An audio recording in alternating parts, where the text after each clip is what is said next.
Mind if I indulge?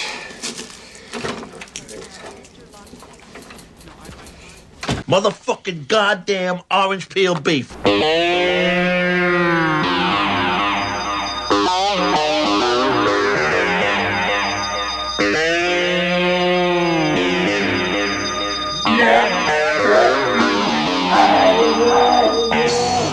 All right, everybody. It's 1 fucking hour time. I am Evan Husney, of course, and this is the show where we talk about one goddamn movie and have just 1 fucking hour to do it. To my left, we got, as always, Big T, Tom Fitzgerald. What's going on, T? How are you? Welcome back. I'm just orange peel beefing it over here. As always. Yeah, orange peel beef. And to my right, we got Mr. Marcus Herring. Marcus, welcome back. How are you doing, man? I'm doing good, except for, there's like a heat wave here on the West Coast. So I've heard. I feel like I'm sweating. I've got like a Jerry Stahl style like shimmer to my skin. Job interview, like sweats. Yeah. Yeah, I heard it's nightmarish over there. It's rough, man. It's still going. Yeah, brutal. You guys are peeling some orange peel beef over there. All right. All right. So tonight, of course, is episode 113. We're near the end of our 90s one fucking summer film series. I'm gonna miss it. Yeah, I know. Me too. Really? Yeah, I know. It's a lot of fun. It's been a lot of fun. It's really shown what a great, decade this was, and it's really made me miss the 90s. I think this movie in particular we're talking about tonight makes me miss the 90s in a big way. Almost no stronger nostalgia than this film. It's heavy duty on this one. That's, of course, we're talking about for the year 1998, and the film tonight is Permanent Midnight, starring Ben Stiller, that we're going to be getting into. And then stay tuned for the end of this episode as we're going to announce what the last film of our 90s series is going to be. Something a little special for you guys there. It's going to be a big choice, for this one. But we will tell you what we're going to do for 1999. And then, question mark, who knows what's going to happen after that? Maybe we close up shop and that's it. All right, everybody, before we get into that, just a quick little shout out to the 1 fucking hour Patreon. Patreon.com/1 fucking hour is where you can sign up for just $5 a month. If you like what we're doing here and you like hearing us talk about movies and shit and you want to hear us talk more about movies, it's the best way to get the bonus content and our feature-length audio commentary tracks. We put up an episode not too long ago, a bonus ep that's themed around this 90s series, sort of about the 90s films that we haven't seen and us predicting what we thought and what we think sight unseen. Ace Ventura Sr. came up. Right. That famous character in the film, right. His father. Yeah, what we think these movies we haven't seen are about. And it was very entertaining. Very illuminating. Can I just say, I've been enjoying the bonuses a lot lately. They're they're very fun. They're very playful. Like where this is sort of like serious the meat and potatoes show. This is like it's all like dessert over there. It's like, like yellow and whipped cream. It's a lot of fun. It is. Bonuses are fun. It's very fun, and I'm sure we'll have another very soon. But the only way you can hear those / watch them is up on the Patreon, or if you click the join button underneath this video, if you're watching us on YouTube, and you can become a Moman of the YouTube channel for same price and same benefits, just $5 a month, and we appreciate the support. Thank you so much to everybody who signed up thus far. All right, I think I'm just ready to dive right into this. Let's fucking go. Okay. All right. So here comes the clock. All right. And boom. All right. So I was, this film is interesting in that, it got a lot of mixed reviews at the time. It's not really had much of a resurgence. It's not been like re-released and mastered. So there isn't like a hip plot synopsis to this film out there. Yeah, it's not playing the Metrograph or anything. No, it's not. And so I literally tried to find a late 90s Blockbuster Video synopsis for this, and I couldn't find one. So Marcus asked, the AI gods, ChatGPT, to make us a synopsis. So here is ChatGPT synopsis for Permanent Midnight. Okay, I might fill in some blanks, but Permanent Midnight from 1998 is a gritty, darkly comedic drama based on the true story of TV writer Jerry Stahl's downward spiral into heroin addiction at the height of his career. Pretty good so far. Starring Ben Stiller, the film chronicles Stahl's battle with substance abuse while working on hit shows, blending Hollywood's glamorous facade with raw, destructive reality.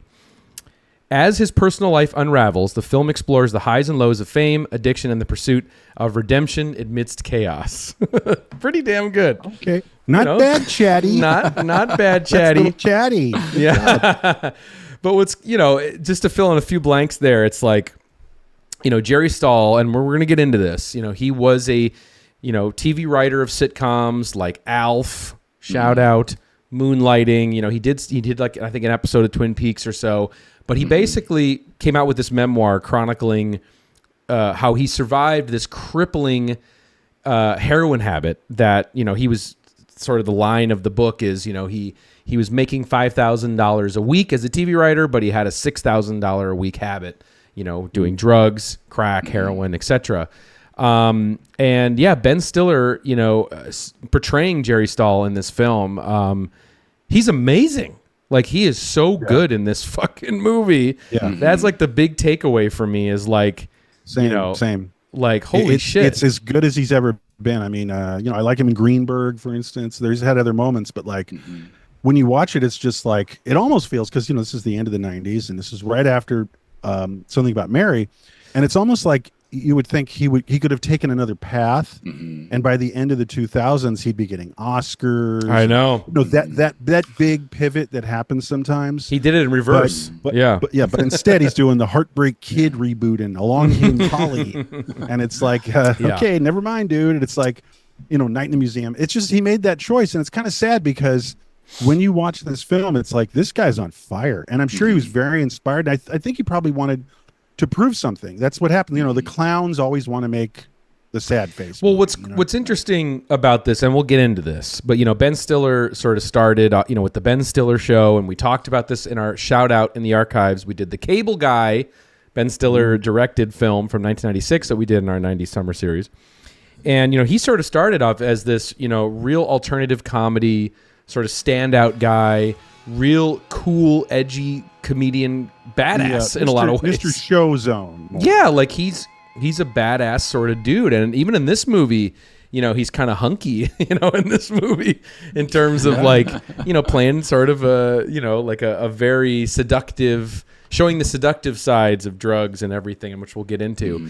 But then he, but the one thing I want to say about him is he didn't totally get lost, in my opinion, into the 2000s, because he did come back to do that miniseries, Escape from Dannemora, which I thought was very good. And he I don't know if you guys saw it. You didn't see it? I've never even heard of it. I don't think you're making up movies. I thought you were like punking us. Oh my god! Like, you should have seen guys. The Mistress of Gidgewad. No, it's like, what are you talking about? You guys didn't see this, huh? Escape from Dannemora was that like real story. It's like it was that true story about these guys that escaped from prison, and they seduced one of the people that worked in like the work detail, and it's an incredible prison escape. I've heard of the story. Okay. And he directed it, and then he also hired Jerry Stahl to write some of the episodes. And the reason I bring it up is they kept a very close connection through all of this. But it's cool to see, like, this is a very artfully done, dark, dramatic series. So he did come back to it a little bit. And if you guys haven't seen it, you should definitely check it out. Oh, it's yeah, definitely for awesome. sure. So anyway, but I think Jerry Stahl has some like cameos in some of the movies too, like you were saying. Like yes, like I think he's in Zoolander. Yes, so they did remain friends. yes, cool. So let's start off with just I know you guys were really excited to cover this film for '98. And so I'm sure there's some personal backstory here, but I'm gonna throw it to Marcus here, because I know you especially are a big fan of this movie. Is that accurate? It is. I think I love this movie. It is, like, I think we'll talk about in the podcast. It's an imperfect movie. It's uneven, but there's things that there's a lot of great performance. There's a lot of things to love about this film. Oh yeah. So we're excited to do it. I used to watch this movie a lot back in my like party days, and to the point where like my roommate was kind of like almost doing like an intervention on me, like, why are you watching that movie so much, And this is back when I lived in Austin, but like I think in a way it, I this sort of like drug story, I'd read it so much or come across it so much in my life as a young teen. My friends and I were reading like Burroughs, listening to Velvet Underground, into the Sex Pistols, into Johnny Thunders, so these stories of people that were like burning out on drugs, basically. I don't know if it's just a Gen X thing or what, but you're just confronted with those stories as like the peak of cool, the edge of the edges of cool, and Kurt Cobain. Kurt Cobain, right? Yes, totally. Another one, huge.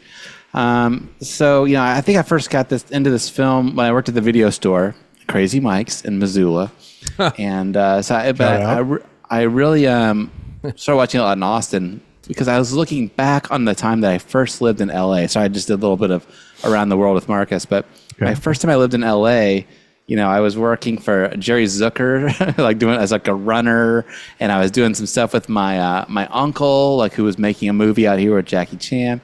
And so I was like, that was like sort of my early career. And I ended up having to move out of LA and go to Austin afterwards. So I felt like a little bit like I had, missed out on some opportunities or something that like I felt kind of mirrored in this film, Not that I achieved any sort of like heights that Jerry did, but I felt my own kind of personal story aligned with that. But, one thing about this film, like, Jerry's like a smart guy, and he didn't live up to his like potential. That's like one of the main themes of this film, and I think that's part of what how much I enjoyed this film is tied to my own feelings of that. And he mentions Heidegger, like in the screenplay, like Heidegger, Tim Heidegger. Heidegger, yeah, not Heidegger. Oh, Heidegger, the Heidegger, the philosopher, like the German philosopher. Yeah. In one of the meetings, he's like, that's I don't know Heidegger or whatever. Like Jerry says something about him, right? And coincidentally, I've been listening to this guy Michael Segru, who's like a philosopher, like lecturer from like the 80s and 90s, who delivers all these amazing lectures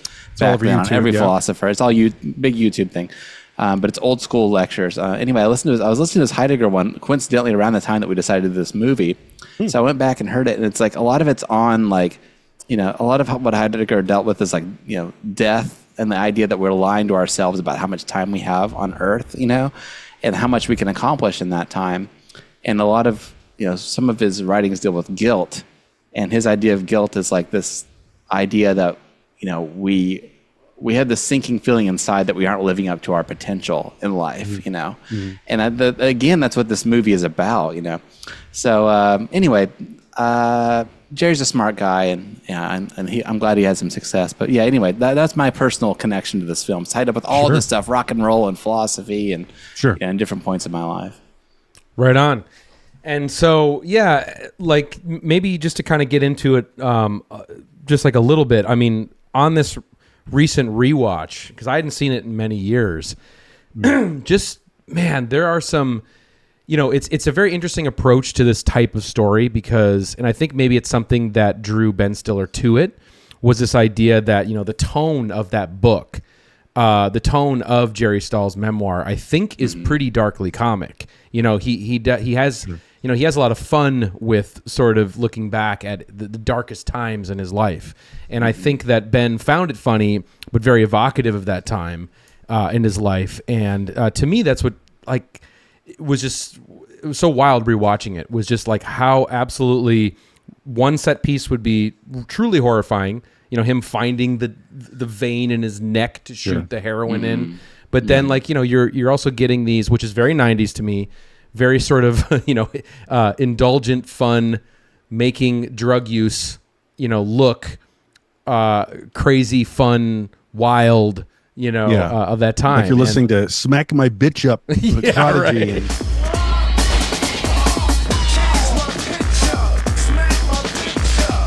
Right. Smashing into a glass wall. Incredible set piece that is. So it just was like the tone of this movie to me was just like something that really stood out. And of course, like as I said, Ben Stiller's performance was just absolutely I thought just so nuanced. That was I hadn't seen it in a while myself, and I just rewatched it, and I had I'd forgotten. I was really taken aback. I was like, wow, this guy is on all cylinders. Yeah. It's as good as anybody's like major film performance. Like he owns the film, and he takes you on this ride, and he's and he obviously worked really hard at getting everything right. You know what I mean? And I think the power of this film, I'm thinking about this, is two things. It's Ben's performance, as we're saying, but it's of course such a good story, and it's so well told. It's a person's life story. It's a biography, and it's tragic, comic. And I was thinking, who the hell's the director? And I was wondering, and I keep ready to look him up, but who's this person? And all, They're and gonna not blow to, your mind. Okay, well, hold on, but not to slag him, but my point is almost like it would be hard to fuck this up because the story is so good. Yeah. And the chunks, the vignettes are so strong. Yeah. That it would be hard to not get a pretty killer movie out of this. Yeah. So what I'm saying is I think the film is led by Jerry Stahl's life through his writing, and then also catapulted with they lucked out with a killer performance. So I'm just that's it almost succeeds and despite all that stuff in a way. Despite all what stuff? Well, I'm just I mean, I don't think this movie it's not one of those movies that you watch and you're just like, wow, the cinematography is incredible, or like, obviously the directing is good because the performances are good, but you're not watching the directing. It is like what you said. It's been it's the source material. It's not right. It's very average filmmaking, I'd say. That's kind of what I'm saying. Almost like a TV show, like a really good episode of a TV show. Yeah, exactly. And that's all I mean. And it sounds like I'm insulting the director, but I more mean my point of this is simply very often films are led by the director, the whole auteur thing and their vision and all that Hitchcock, like mind framework of looking at film. But this is an odd duck in a way because it's just you can't. It's like, how would you fuck up such a great story? There's so well told. Well, there's a couple of things. One is, it's I mean, I'm judging it on a curve, so to speak, too, where it's sort of like, it's very time and place for me. Why I like watching this movie. It's a window back into 1998, which I love. It's maybe the big nostalgia movie for me somehow. Yeah, we said Ben is on fire, and then also. It's like what I love about it as a memoir versus sort of a biopic approach is that we're not rewriting scenes and we're not taking things and consolidating them. It's all these really truth is stranger than fiction type of set pieces. And we'll get into a lot of those that just as an example, the one with the prodigies, the song "Smack My Bitch Up," and also just like them taking turns trying to smash each other into a window out of a skyscraper. Him and Gus running ahead, Green. Full steam ahead into the glass wall in the office building. Yeah, they're basically just risking their lives. Yeah, I guess pushing the boundaries of the integrity of that glass. It's nuts, but that's having fun. That's something that you would have to have lived, that moment. You're not just going to come out of thin air. And the other thing I really like about it is the idea that, Jerry Stahl, just the weird friction, you would be a brilliant fucking writer if you came up with the idea of a heroin addict TV writer who's writing on a show like Alf. That's something that's only could come out of real life, which I love, and the fact that they bring, the weird nightmarish version of Alf into, one of his drug freak outs. Coming at him in the bathroom. Yeah. Totally. Well said. Truth is stranger than fiction. And he went with it. And you feel that when you watch the film. There doesn't feel contrived. And I hadn't thought of that consciously until you just said that, but I don't sense any embellishment. I feel like, see, the thing is there's memoirs and then there's this. Yeah. This is like cathartic work for him. And and it's partly sort of like the steps or whatever, like NA and all that kind of thing. But I think it's more than that. His mission was to let it all hang out. It's like a radical honesty kind of thing. And just go, I'm going to not only write about, but I'm going to, in a film, help depict the moment when I'm shooting up in my neck with my baby crying like a few inches away from me. And that's not easy. That's like the bottom. And it's almost like it's a functional thing for him. It's important for him to get through it. So it's way beyond any kind of biopic thing because it's much more harshly felt because he's not pulling any punches on himself, And I think he's trying to show. That's the point of it. Yeah, and I think he's trying to show as well, like, you know, a typical junkie in a movie. You know, this is sort of like a functioning, semi-functioning, not towards the end, but at jogging times, and juicing and then shooting up. Yeah, like this is a functioning, as they say, addict. You know, in the world of, you know, as a working TV writer, and I think breaking some preconceived notions one may have of someone who does these types of drugs and these types of things. But yeah, and I'll just put a bow on it for myself. It's like the tone of this movie, as I said before, Ben can be unbelievably hilarious in terms of just his, you know, his performance, but then you're having scenes of like the blood from his syringe squirting on the ceiling. So gross. You know, well, that's how you get your title card. I know. Yeah, it's awesome. Like that, if that doesn't indicate to you the tone of the film, Right. then nothing will. It's just like, that's a perfect example. Like, hey, let's have the credit drop. Yeah. With the spraying of this, I don't even know what that is. Look, honestly, there was, I moved once years ago in San Francisco, and the people left all their furniture when I moved into my new place. And guess what? It was all this white, like, shelving, and it was covered in that exact spray of blood. And I was like, what is going on? And somebody had to explain it to me. It's like they're junkies and like they're shooting out the blood from the syringe or something. That's like a part of the ritual. Yeah.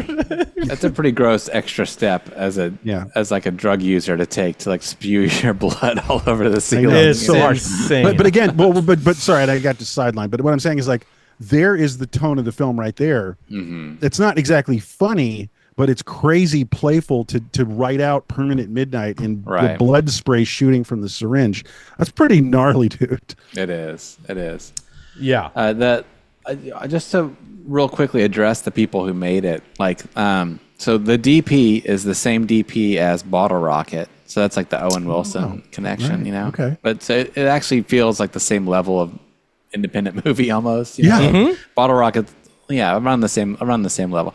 But and then the director is David Veloz, who his main credit is that he's listed as a screenplay, as one of the 4 screenwriters for one of the show's least favorite films of all time, I saw Natural Born Killers. Oh no! Yes. So Get out of town. maybe it was one of the good drafts, you know. Could be. Right. Isn't that amazing? So that's funny. And this is his only film. Tarantino thing. It's his only feature film, I think, right?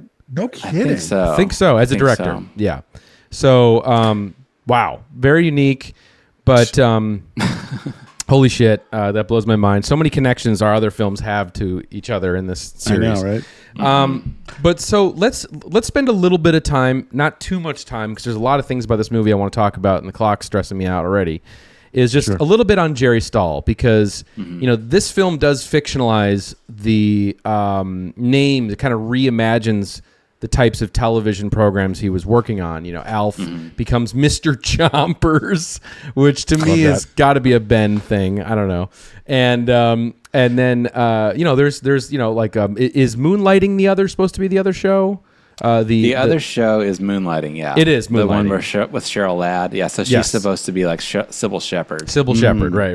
Yeah. So, which is great because she was like a Charlie's Angel, and she was married to perfectly cast, Alan Jr.'s brother. You know, she's part of that. The whole crew. So yeah, it's amazing. No Such Luck was the show. But give us a little, or you know, give the listeners just a small, short sort of primer on Jerry Stahl and what they need to know going into this. Right. Well, Tom can help me in a way, but I think, you know, so he started out in the 70s. He wrote for a Hustler, you know. He really, and they mentioned that in the movie too, that he used to write for Hustler. Okay, briefly, yeah. And then he wrote this, was kind of like an art porno, right? Tom, is that how you describe it, or just straight up porn? Cafe Flesh. His work with Hustler was very it was this strange thing where it's like almost like new wave porno, new wave meets art meets porno, which was this strange micro development that came and went in 79 to like 82, right? And it involved the guy Rince Dream, his big film was Cafe Flesh. He also did Night Dreams, which was scored by the new wave band Wall of Voodoo, amazingly, and Jerry Stahl was in the middle of all that. And this guy, I forget his real name, but Rince Dream and Jerry, the big thing for me is they did all these crazy pictorials in Hustler in like 79 to like 84, because really no one was paying attention, and they just gave them these budgets to make these really. They just wanted to make them outrageous, and they weren't sexual all the time. They were more like gonzo and surreal and bizarre, involving like, dolphin, like women dressed like dolphins, like like construction workers and stuff like that. And It was just whatever came to their mind, they just went with it. It was a crazy playpen of creativity, and it was bankrolled by Hustler. Very strange nugget of time, and Jerry was right in the middle of that. Yeah. Oh, you're talking about Steven Sadian, right? Yes, sorry, I forgot his name. He had the Rinse Dream was his other pseudonym. He did Dr. Caligari as well, right? Yes, right. That version of that, and Cafe Flesh, and they are these, X-rated sort of new wave flicks. Very interesting. Mm-hmm. But okay, so he's part of that scene, and then right, and I guess he ended up like in L.A. on unemployment, basically. Wow. And then you had that gig where he. Just like the movie, like where he did this sort of arranged wedding thing to get someone a green card, and started writing for these shows using his, the material that he used to write to get jobs for these shows. So Alf, Moonlighting, 30 something, Northern Exposure, wow. The Moose. No way. And then Twin Peaks. The Twin Peaks episode that he did was the Laura's Secret Diary episode. But I guess they had to rewrite it. There's like barely any Jerry left. Yeah, what I had heard is he submitted essentially gibberish to what is it, Max and Frost? that didn't work for them. Mark it was too much. It was too much gibberish for even those guys. Yeah, there's a good quote from him saying that. It's a perfect quote from Mark Frost saying, he turned in a completely incomprehensible, unusable, incomplete script a few days late, and as I recall, there were bloodstains on it. Whoa! See? Jesus, dude, someone's got to do a project where they make his Twin Peaks episode a thing. Right? Just verbatim. Further investigating. Yeah, right. So okay. After the success of this book, he still wrote. For TV and stuff, he wrote some pretty gonzo stuff. After this book too, like he did an episode of CSI called King Baby, and it is insane. It's like adult baby fetish murder. So it's got a huge long scene. Bonus app. One fucking season. All right, no. You know what? So. I'm not even kidding. This is it. We're doing a bonus episode on the ancillary. It's an ancillary look at the works of Jerry Stahl. Oh, that's a good idea. Hustler stuff. Sure. With Rinse Dream and then the Twin Peaks episode. Babies, Baby got back. Boom. Sure. Boom. Love it. Bonus set. Okay. Love it. Nice. So, all right. Well, and then obviously, he develops, this crazy drug habit. And the rest is the film here, I'm guessing, right? I mean, just to sort of get into it, as Marcus, mentioned, basically this film opens establishing a very unique framing device. Okay. It starts, with Ben Stiller, Jerry Stahl in rehab, and he's working as basically a fast food, employee at this drive-through. Like that special sauce. You got that good sauce? Tartar. Yeah, tartar. Gob it on there. Yeah, that guy is who plays that actor is the brother is Don Draper's brother on Mad Men. Yeah, so wow. that little actor who's like, can I get not the other sauce? That guy, he is. Yeah, he's, bonus points, Marcus. Wow, there's a lot of crazy cameos in this. So film. so yeah, he has a.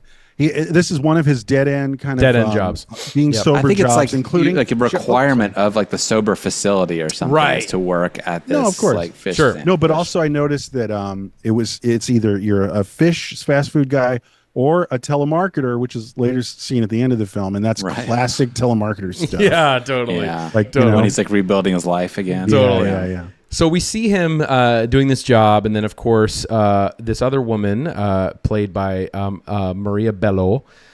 She her name is Kitty in the film, and she pulls up to the drive-through, sort of, they recognize each other from rehab. They get together, they hook up. And then the framing device of this film is basically essentially in a hotel room. He explains to her how he got to that point of being in rehab. And we see most of the film flashbacks and then flash forwards to, their story progressing. To me, it felt like a way for them to sort of condense the material, via narration, some sort of framing device. It does feel a little dated, and it is maybe the weakest aspects of the movie. I would agree with you on the rewatch. It's always the part. It's because of the strength of the rest of the film. Yeah. And telling in flashback, the film is so populated with great scenes and small characters and little vignettes. Wild performances. And it feels, and the motel stuff just feels, it feels functional and it is. But for too much so. I think they should have spent a minute kind of making it feel less like that. And it feels claustrophobic, like kind of a bad play that you're watching. And also the thing that I was realizing is, he's very much a developed character, obviously, but she's nothing. So it feels imbalanced, and it's like she's the sounding board for this guy. So like almost don't bother sort of making her try to be a character. Just kind of give up or something. It could have been like him on one of those talk shows or something, or doing a documentary and then flashing. It just feels very kind of half baked. But yeah. But it's not the best part of the film. So it makes the film uneven, but when the film's good, it's great. It's amazing. Yeah. And so then basically he begins to tell his story, which is he escaped New York as a writer and came to Los Angeles thinking that he could run away from drugs in New York City, but of course not. There's fucking drugs in LA too. And he gets right up in that shit with his best buddy Nicky, played by Owen Wilson.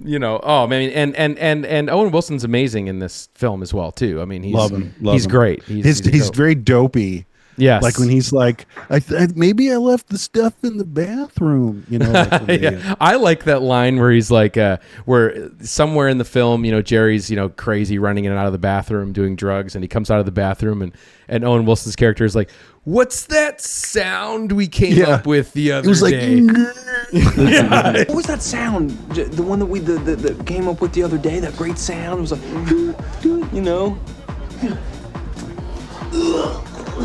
And Jerry's running and vomiting in front of everyone at the party. Great stuff. No, great stuff. It's almost like Evil Swingers or something, like LA Party, 90s motif. Totally. And so he introduces. I'll just to get to this part of the film. He introduces Ben Stiller to Elizabeth Hurley, who is she's working in the TV world. She's from the UK, and she's basically looking for someone to marry her, to sort of have this green card scenario, marriage of convenience. Very common. Yep. And then that's what starts their relationship, which is a key relationship in this film, but always kind of on weird terms because, the foundation of the relationship is just, based on this transaction, of sort of getting right. It's transactional, but there is feeling there. She does care about him. Absolutely. But she also knows that is not a horse you want to bet on long term. Right. Exactly. For a serious relationship. Life together. I had to say something about Owen Wilson's character before that scene with that character. Before we get off him, there's that amazing scene where they're like looking for the drugs that he lost. Well, that's what I was saying.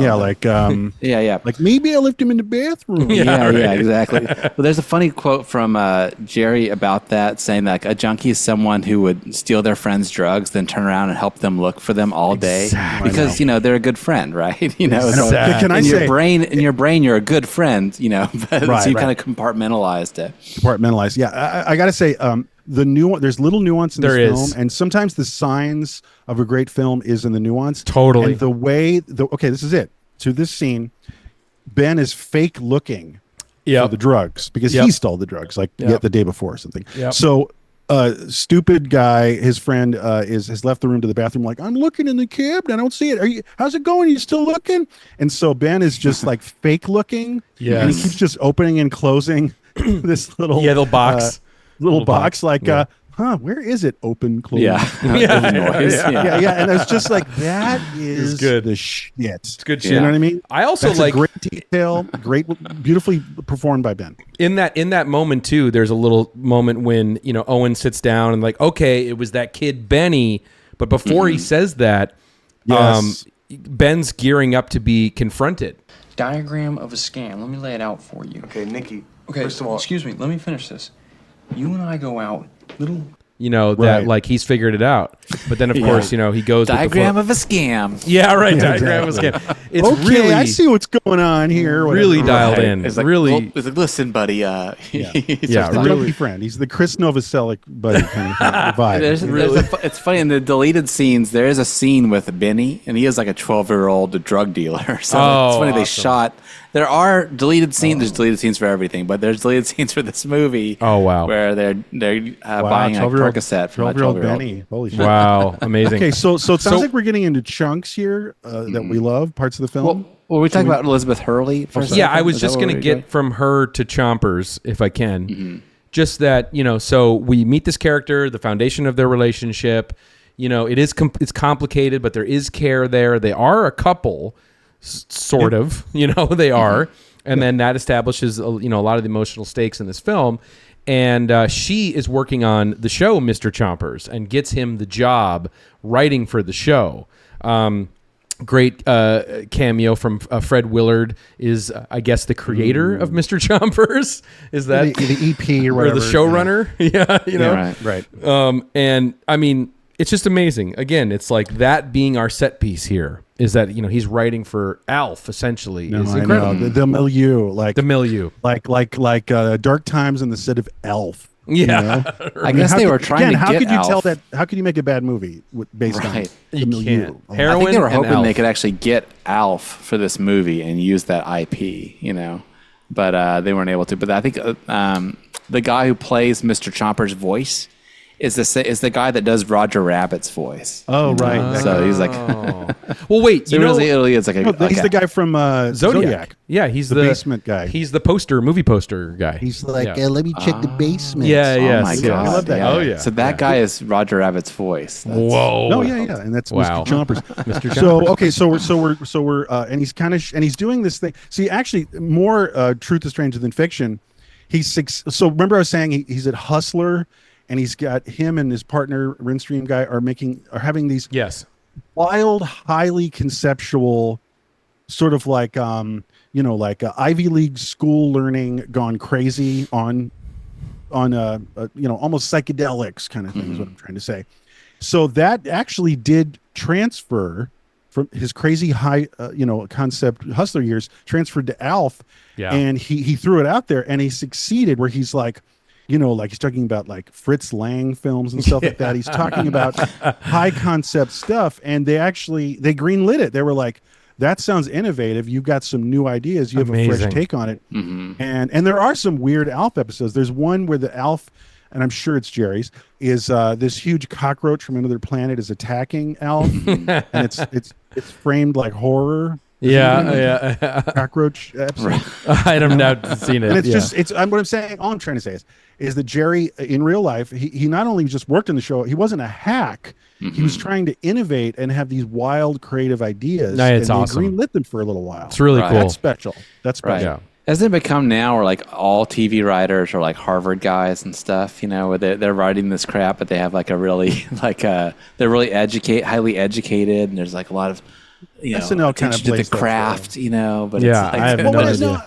all I was saying about like Ivy League was more just like wildly creatively thinking people Yeah, who have yeah. influences that aren't just, it's not Yes. television influencing Oh no, television. I That's all totally get what you're saying. all. Yeah. Oh yeah, and I Not wasn't even nerdy attack. Ivy League. Yeah. So No, I'm just saying it's become that now, right? Totally. I don't Okay. see it on the shows, but anyway. So he successfully for a while Yeah. was greenlit to have these wild innovative shows, but then guess what? He's a drug addict, so he completely fucks up. Yeah, right? totally.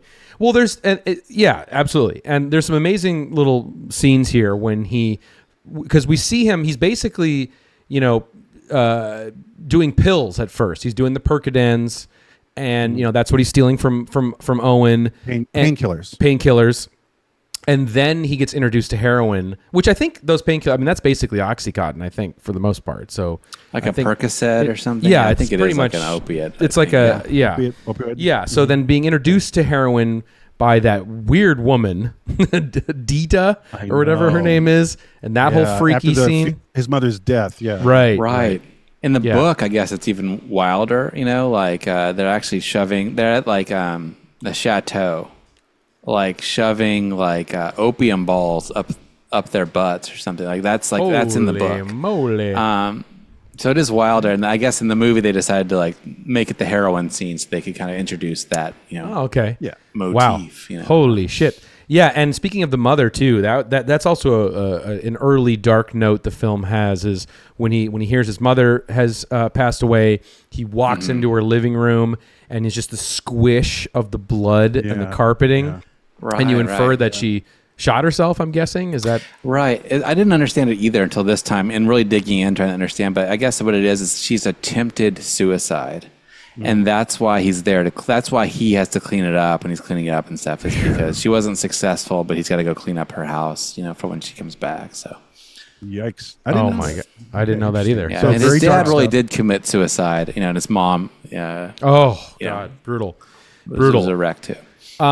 And then we see these. So after that, he's introduced to heroin, and we're montaging. He's into heroin now, and something that to me that's also so evocative of this time in Hollywood. This is a Hollywood heroin addict, guys. Someone who's shooting up in the morning, drinking wheatgrass juice, and then jogging.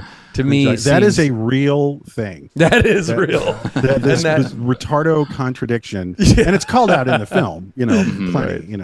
Right. But that's only in Hollywood. You would have Yeah, that. right. So he's. It's amazing. So I am pushing to get us to my favorite characters. So let's keep chugging along here in the. Yeah, story. and so he meets Janine Garofalo, another amazing late '90s superstar in this film. 90s in the house. 90s in the house, and and so he gets more work. He gets big advance money, blows it all in dope, and then of course his work on Mr. Chompers, he gets fired, and we see this fucking spiraling stuff here. Where he's in and out of the bathrooms. We mentioned it, squirting the blood onto the ceiling, absolutely sickening. But this gets us to the greatest job interview scene of all time. So I know that's what you want to talk about. So he gets I've been dying to say this. So he's trying to scare up some more work, right? Yeah. Mm-hmm. And so he's and the thing is, it's funny. I was just thinking about this as we were talking. Well, she gets him the job. She gets him. That's true. No, I know, but it's just like he's kind of going with the flow. It's like, well, it was a fluke. I never wanted to do television, but here I am stuck doing television. So I guess if I'm going to be employed, I'm going to do another television show. So he's just sort of, and that's kind of what Marcus was alluding to before. It's like, hey man, you should be a great writer. You shouldn't be working for sitcoms, but there he is. He keeps working on it. So that probably contributes to the depression cycle, the drugs, etc. So here we are. So there's a job interview. Now, he's being very inappropriate. He's super high. He's trying to get the show. What was it called? Luck Will Have It? No Such Luck. No Such Luck, the Moonlighting show. Moonlighting. So he's wearing like this ugly green suit. He's sitting very weird and inappropriately, like a kid watching TV. Like way too comfortable. And he's very spread eagle. Right. And he doesn't give a fuck about the interview. Obviously, he's just being very cavalier. He hasn't seen the show. Doesn't know. He doesn't want. He's giving off the air of like, I don't want to work here. Yeah. So he does this thing though. That's just one of my favorite moments of all of film, and it's showing how spun out drugginess can be, where he's starting to ramble and vaguely thinking I can impress these people because somewhere inside is this big ego, right? Sure. So he's like, well, you know what? I've got this. I've got a new take. See, my father was an appellate judge, and I can give you guys those details. Like, there's a little box that his gavel would go in, and it's like stitched green and white. Case that he puts the gavel in. This little leather, blue and white stitched thing, And they're just like, okay. And how they clean the judge's robes. And he's getting totally spun out. And he's like inhaling weird and he's bug-eyed. Back to Ben Stiller is shredding in this film. Shredding. Incredible scene. He's selling it. He is a monster drug addict right there. We're witnessing. He's not an actor anymore. And it's also grimly amusing. It's the heart of the film to me. It's also grimly amusing. It's also tragic. And of course, though, he gets the job for a little while. Yeah, for a little bit. But it's amazing. All the little nuances of his performance in that moment, masterclass. I also love how like he doesn't get he's not reading the room at all in this scene, and when they want him to leave, and how he's appearing to them. Gotta make a couple of calls. Thanks for coming in, huh? Hey, man, you do your thing. I'm a fly on the wall. Fly on the wall. Yeah, fly on the wall. Take your phone calls. I don't care. Like, I don't want to leave. I'll just sit here. I'll just sit here. And then he leaves. And then he leaves. And then it's like straight slapstick almost, where he leaves and he zeroes in on the candy bowl and he's just like, mind if I indulge? No, he's a pause. This is the genius of Ben Stiller. The pause is the genius. Like, mind if I indulge? Yeah, right. Yeah. Mind if I indulge?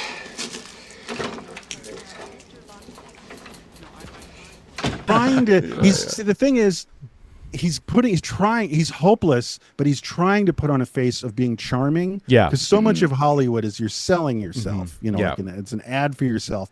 Totally. And charming, you can get a lot of times physical attraction gives you a lot of mileage, but charm also gives you a lot of mileage. Absolutely. Charisma. So we're watching a very grotesque fail at being charming. So he's like, indulge. And like you said, he's so out of it. He has no idea how he's coming off to everybody in that room. Right.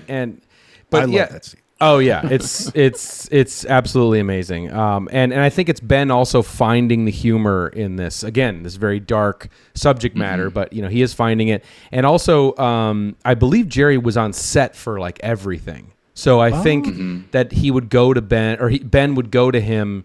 And I think there was probably him, Jerry helping with some of the nuances and details. Yeah. And that's cool. Wow. There's some notes like like in the next scene, when it's almost the very next scene that he loses the job, right? Yeah. And I guess it's after. Well, God, we'll just connect anyway. 'Cause there's a major interlude in between. But when he's there, like squirting the water into the cup and stuff, like I guess Jerry, he asked Jerry, like, what are some things that people who are high on crack do?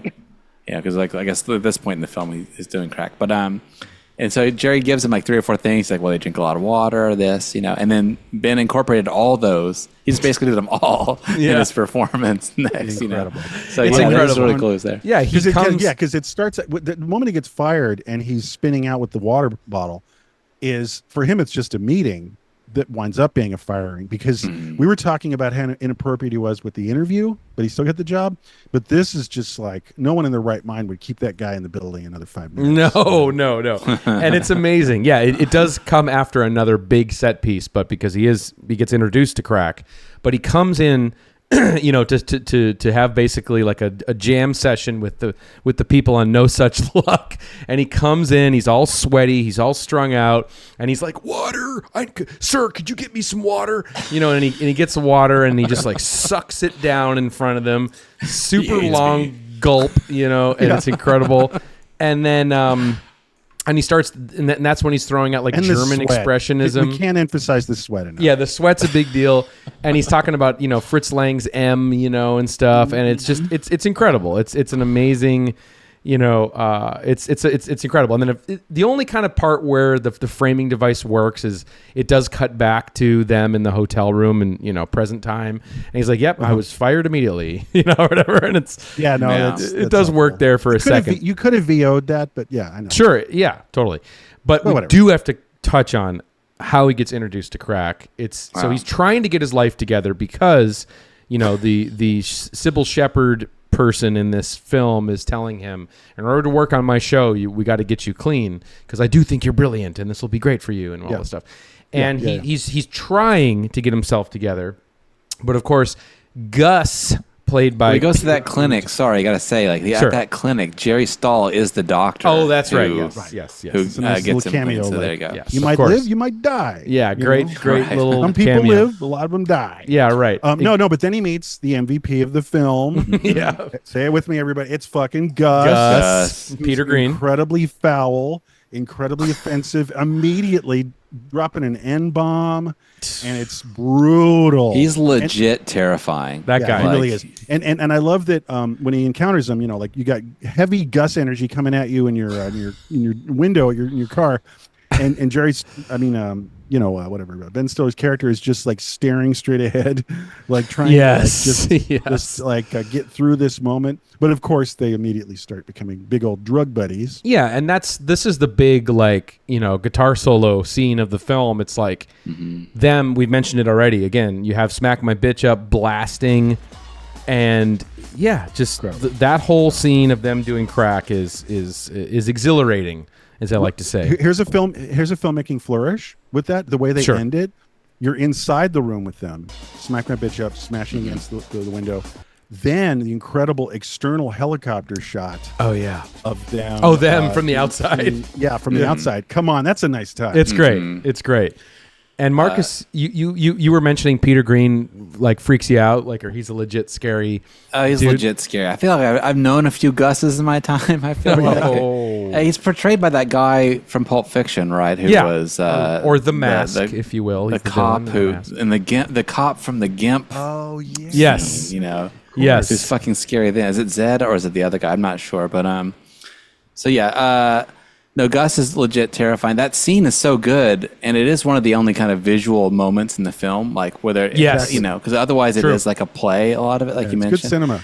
And Dave Velaz said that they had to really fight for that because the studio was saying you're not really your film isn't a visual film; it's a dialogue film. You don't need it, and that this was a real story of Jerry's where he had holed up in some high rise in L.A.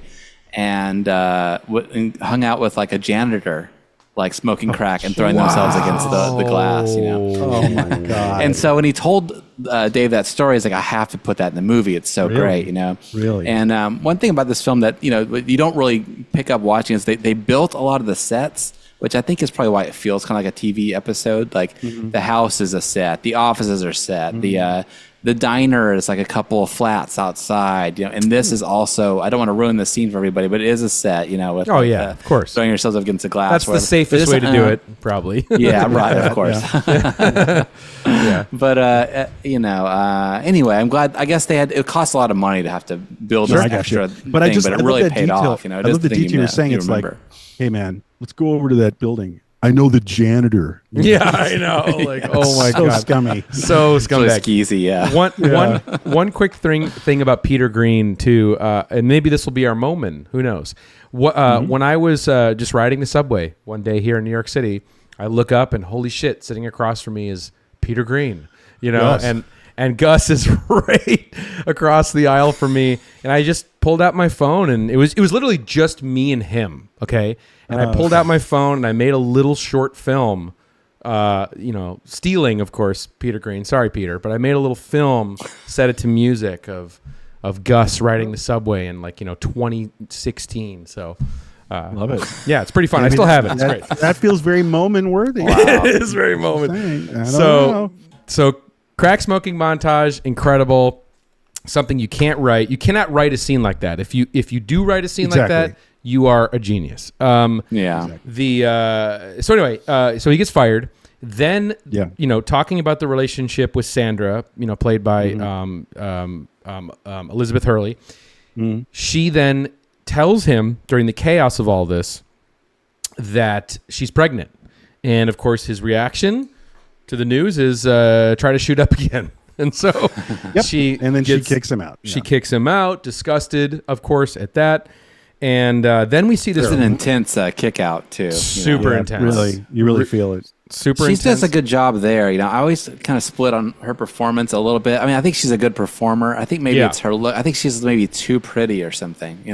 She's of that time. I think of her as Austin Powers, of course, Robo, with a fembot or something, a little too perfect, too proper. But I think her performance is good, but I just feel like maybe she's just too pretty, maybe. I like her performance too. I think this is a guess, but it feels like it was a little rushed, that she had 3 days or something. They didn't have she didn't have a ton of time for the film, and likewise. Well, yeah. And I think they shot the film over the course of 30 days anyway. So okay. But I mean, her stuff feels it they just kind of got in and quit. And Yeah. she kind of figured out her character enough, and they figured her out enough, and like I don't know, it feels like a little bit of a cut corner. It does. Lowish budget film. Yeah, it does. Totally.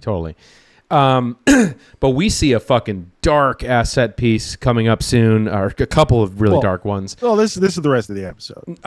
Almost. Oh, is sorry. the birth of the child scene when he's in the hospital, and of course You he's want in the it all, bathroom. don't you? He's in the bathroom shooting up, and just a little detail again, more squirting of the blood on the ceiling. I know, I hate And that. it's so crazy that like they're like, oh, who's in there? Who's in there? In the hospital, and he's just like frantically wiping the blood off the floor.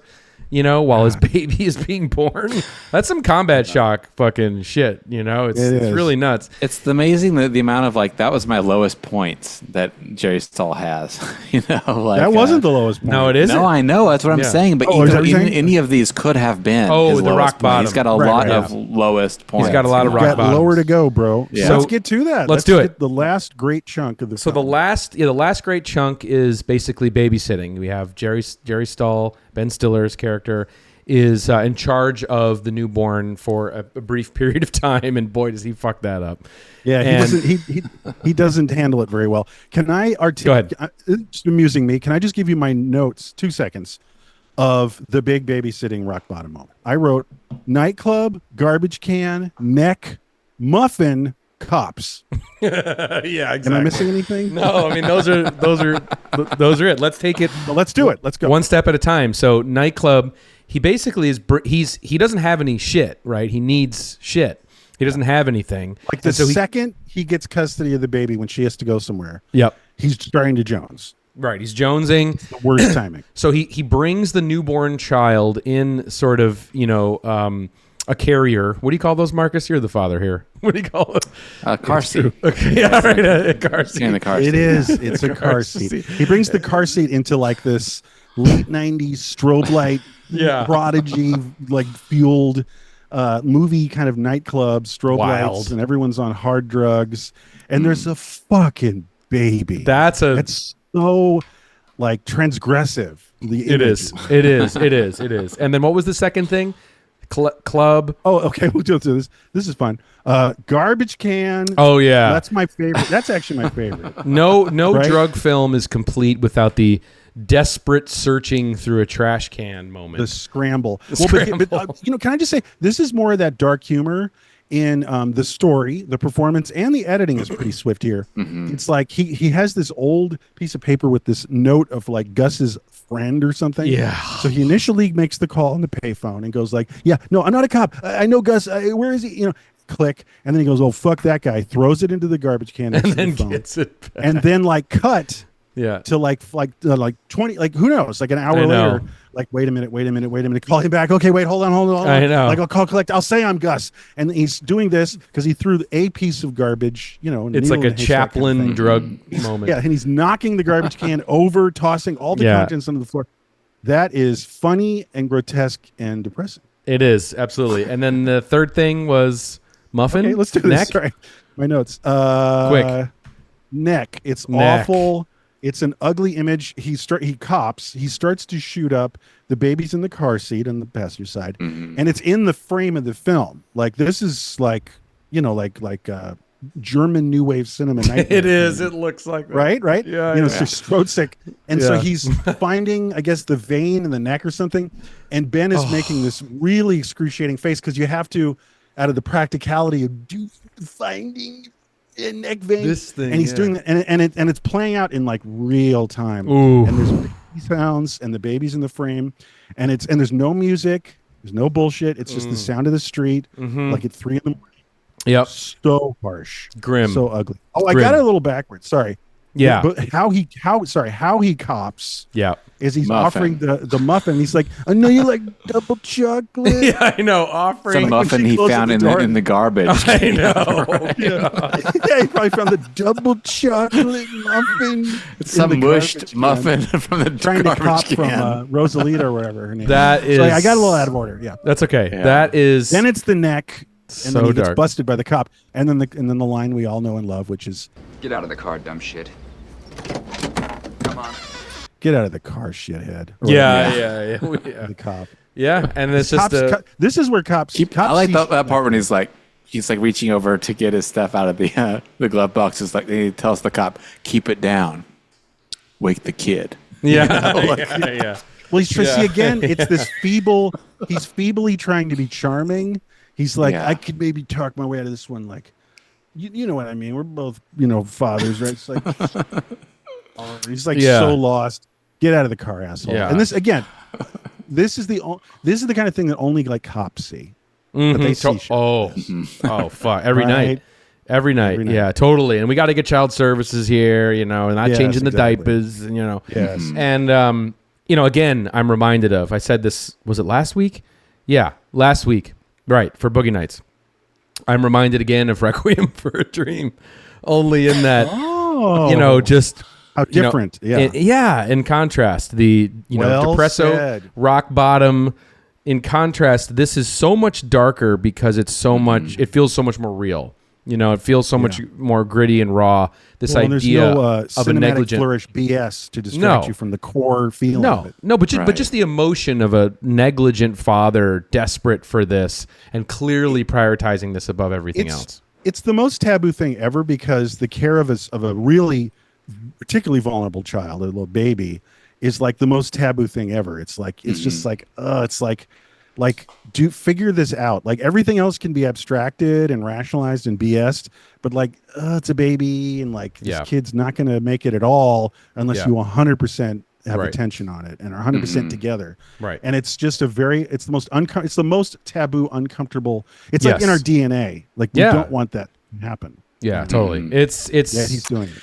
It is that Requiem for a Dream thing. Yeah, I mean, like, that is an adaptation of a Junkie book too, right? From like the 60s or 70s. Selby, and it is just the approach is so different. Rather than like these guys are like Permanent Midnight's like, let's tell Jerry's story, and make it the most effective possible. And then like Requiem for a Dream is like, how can I impose my music video stylings on this framework, It's an MTV there's no MTV vibes except for Smack My Bitch Up, I was just gonna say, let's spend a minute on the fucking soundtrack. I made a note, the lovably dated soundtrack. Yeah.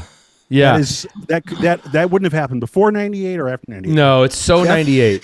Beth Orton, like she calls your name. Sneaker Pimps, Marcus, right?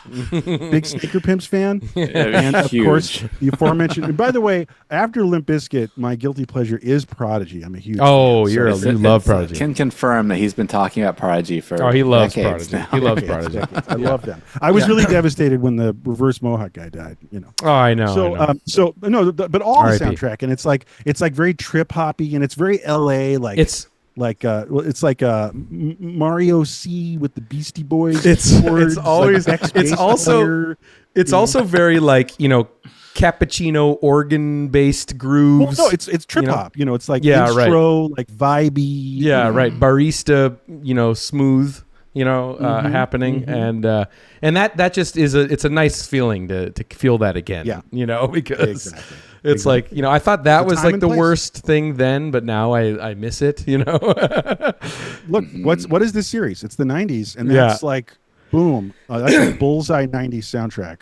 So then, just to wrap it up, after his rock bottom moment, goes to rehab. The story catches itself back up again.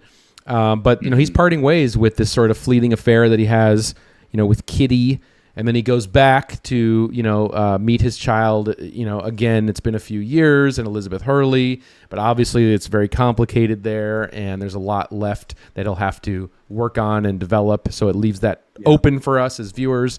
Visitation, all that stuff, right? And then we sort of are left with this montage of him on different, talk shows and media appearances that, he's put out his memoir and it's a hit, or, he's out there. A killer cameo. Right? Yeah. That's my homie, Andy Dick. Yeah. Andy Dick, he's kind of the royal prince of the 90s in a way. He's been mentioned a few times in this series. Yep. As Damien. As recovering. Yeah. Yeah, right. He was part of that Ben Stiller show crew, I guess. Actually, appears in this movie. It's very cable guy that he's there. Exactly. And and that's it. And the only other thing I'll say real quick, and I don't want to end on a sour note, but it's like the only other ding I sort of have on the film is the ending. Does feel a little okay. It doesn't quite make the landing, on the ending. But it's supposed to be. Well, it's supposed to end on a punchline of like, "What's my lowest moment? Being on Maury Povich." Yeah, I know. Yeah. Which is that's serviceable. It is. I think that montage brings it back. It's like the 10 minutes before that, between the kids scene and the show scene that I think don't work. So. Yeah, that's it. We love us some Permanent Midnight. We do. Very cool. I'm glad we got to this one. It's been a favorite. Yeah, we do.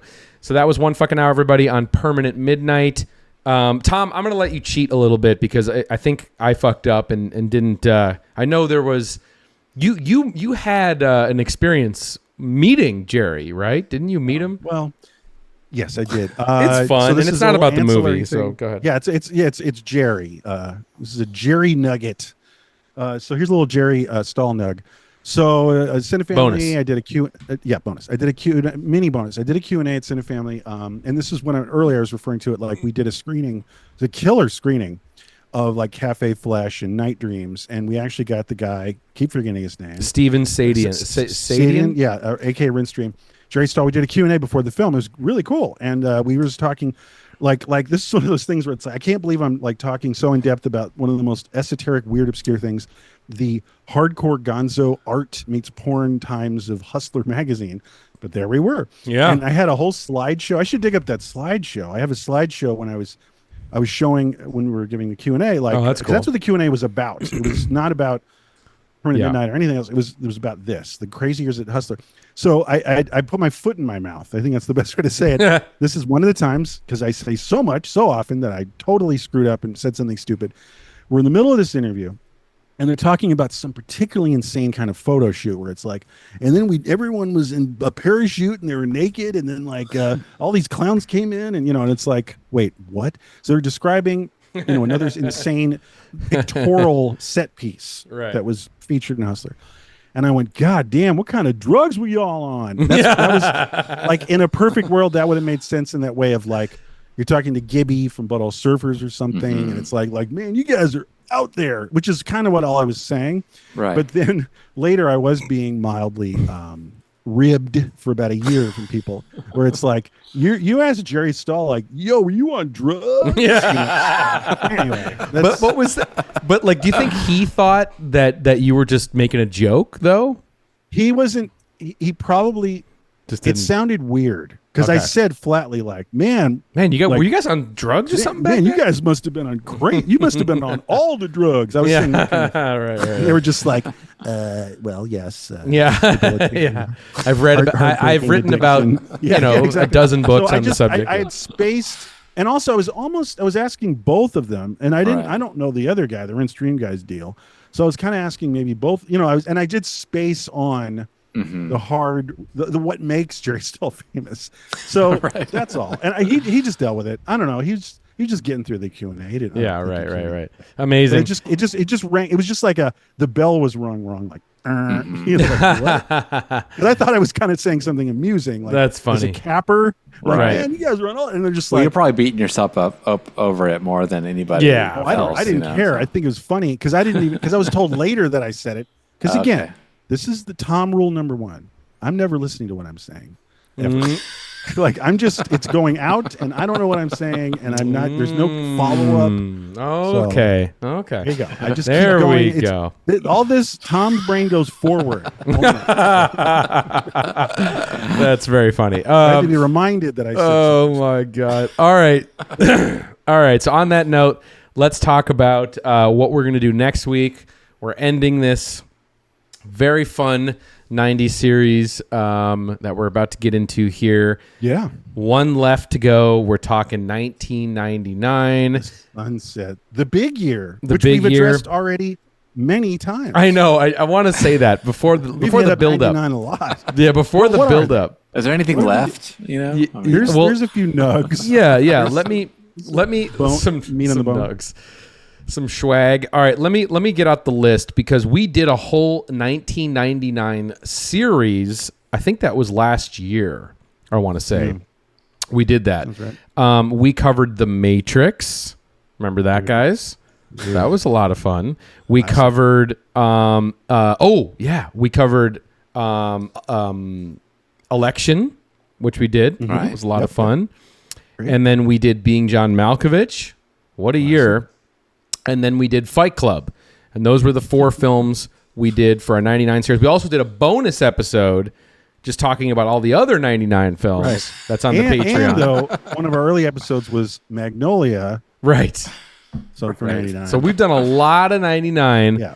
So what's left? Okay. Well, we one more time. One more bite at the apple. Yeah, there's 2 things here. One is I don't think we could quite settle on one film from 99 that we wanted to do because there's still a bunch we want to do. And we had so much fun earlier. I think this was also last year where we did a series based on, one film a year, and then we shouted out to the our followers on Instagram.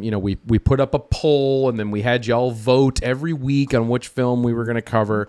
So we're going to bring the poll system back. I love polls. For this. It's one time. One time for now.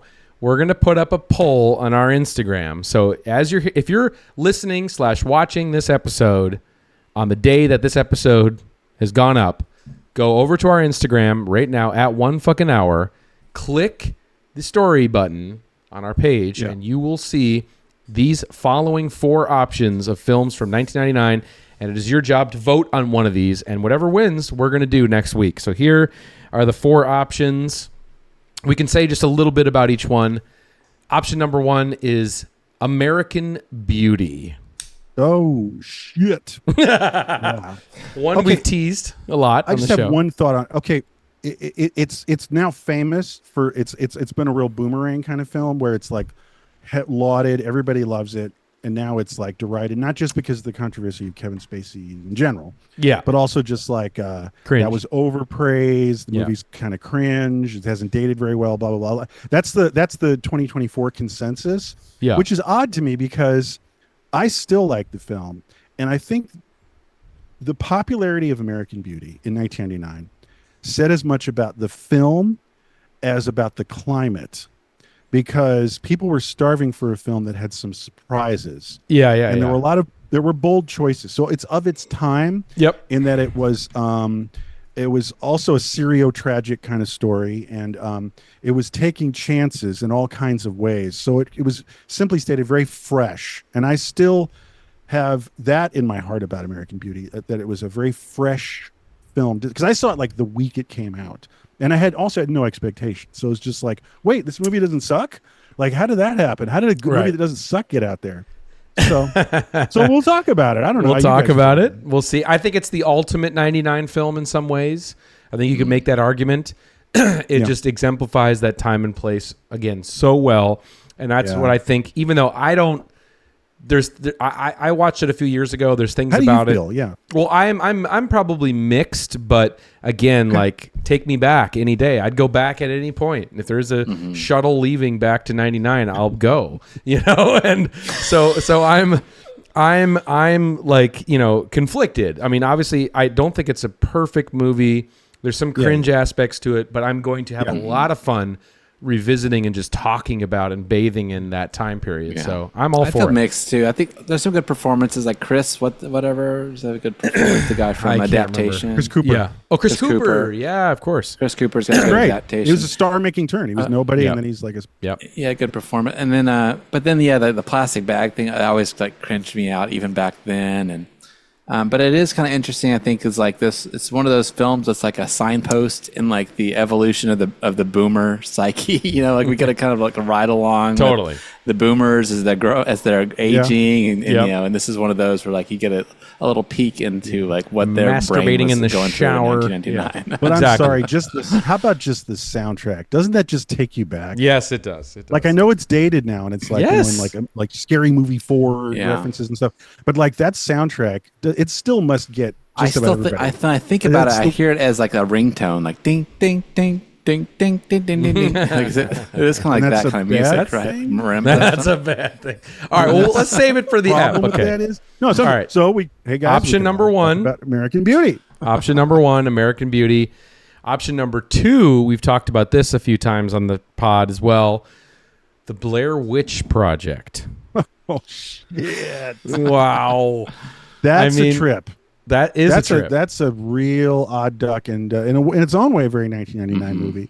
Yes, I'm fascinated by. I mean, the film is the film, okay, but I could do an hour on like the phenomenon. It was very weird because I was there in real time when it was all happening, and I thought I heard about it like in a zine, and then like a few months later, it was on the cover of Newsweek. Yeah. It was weird story. It blew up overnight, and it was a phenomenon. Yeah. And it'll be interesting to talk about the filmmaking. I haven't seen it in a very long time, so it'd be very interesting to revisit it. But the story of its success is very interesting to get into. Again, Sundance, So 99, like lot to get into there. In a way, it kind of delivers on the promise that Slacker set out, in 1990, where it's like you could make an independent film that's purely conceptual, and doesn't have any stars or anything. And it's totally on a shoestring budget, and it blows up and conquers the world. So I like that. It might still be like based on the ratio. The most profitable film of all time. It might be. Because it's so low budget. It was like 10,000 or something. Yeah, right. Really. So and it made like 100 million. Very interesting to get. It would be very interesting to get into. It's going to be yeah. Just the whole phenomenon. I'd love very good option. Option number 3, Stanley Kubrick's Eyes Wide Shut. So, oh boy, I have a hard time with that one too. What's that? Really? I have a hard time with that one. I mean, I think I like it, but I also just the weird boomer sex stuff really twists me up. Like I cringe watching this relationship falling apart and all of the weird sexuality stuff, and it freaks me out a little bit. I think there's a lot about the movie that works and is very effective and is good. Tom Cruise, I have some hard times with in this film, and Nicole a little bit, but there's some great at the performances. Very least distracting. It is a little distracting, but there's great performances. Sidney Pollack is incredible in the film. I've always thought and said that. And look, it's the last film by a guy who I feel this way, who's was masterful. Like This is Stanley Kubrick, and it's just his last film, and that's something on its own is remarkable. I mean, like there was no one quite like him, and it's an odd journey, and I'd love to rewatch it. I haven't seen it, guys. I haven't seen it since it came out. Doesn't it fold into like all of like this modern conspiracy theory stuff too, where people are like, "Oh, Stanley knew what was going on," like in rich people's let's make society, sure to not discuss any of that whatsoever. Or at least that's my vote. No conspiracies on this. Yeah, I think there's some. I definitely think there's some really rad filmmaking in it. It's famously, there was all that crazy. Where they had to censor a lot of stuff, and there is some interesting history with the film itself too. And it's amazing that in this film, things, the masks. Of course, the one note piano. That's great. That's pretty. Talk about another weird soundtrack. It's moment. great. It's cool. Weird. But to also think that this decade, this year, included a film. From Stanley last Kubrick. film by Kubrick. Exactly. And the fact that he died, of course, before it came out.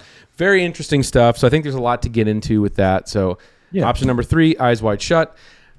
Option number 4, we wavered a little bit. It was either going to be Baby Geniuses. Yeah, there was a last bit surge for Baby Geniuses. It didn't quite make it into the top 4. People might be upset by that, but instead of by nose, instead of Baby Geniuses, it's going to be another film I absolutely love from this year, maybe one of my favorites from this year, and I've been wanting to talk about it for a long time.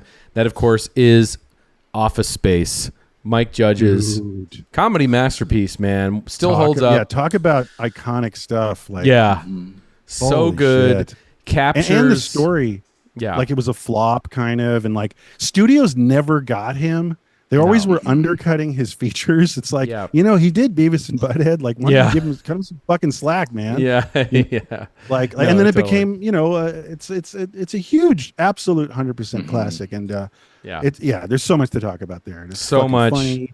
So funny. Ghetto Boys, the soundtrack. There's so much. I will there. say, the kind of humor we've been doing for the past few decades really started there, like nerd, like nerdcore, like it was very fresh to have nerds like singing along to gangster rap. Yeah, and now it's very much a part of comedy, like what is guys, or whatever. Like that was super fresh. Yeah, it was. Yeah, totally. And it fits in with that sort of 99 trope of like, the sort of renegade, guy who's, tired of the monotony of the day job, and we're going to fight back. Cubicle core. So we're about to get, because that's in the Matrix and also in Fight Club, and we're gonna get into that pretty hard. So that feels like a pretty emblematic 99 choice, right there. So it'd be smart if you guys picked that one. A lot of juice. It is opening the door for the 2000s, for that. Yeah, exactly. Sure. That's what it's. Yeah, it's like there's this humor style. That is becoming pretty entrenched with that film. It's really in the beachhead that became ubiquitous. Absolutely, absolutely. And we'll it's talk Mike about Judge, man. It's Mike Judge, and he's like a low key genius. He is a low key genius, and he does render just those sort of like towny characters so well, because the neighbor, but also the guy who like I heard like wait, what was that guy? Yeah, the O-face guy. Lumberg fucked her. Lumberg. That's right. No. There's so I'm much. excited about I that. even love this. Even the stapler guy doesn't get old for me. Like I know. It's all great. Right. It's all icon. Milton. Yeah. All right. So we're gonna get into that. So those are your four options. One of those four guys: American Beauty, Blair Witch Project, Eyes Wide Shut, or Office Space. Hell of a lineup. I'm sure at some point we'll do all fucking four of them, but for right now, that's what's going to be the next one. And then we'll catch you guys on the other side. Them TBD. From there, I got a birthday episode coming up. I still got to figure out what I'm doing for that. And then, and we'll get into the next iterations. So, but of course, we can't leave you without your moment of Zen. Again, this will be the world premiere of my Peter Green Instagram reel. So can't wait. Yeah. Just, get psyched for that. And we'll see you guys next week. All right, everybody. Take care for now. And so long. Bye-bye. Garbage can muffin neck. Bye.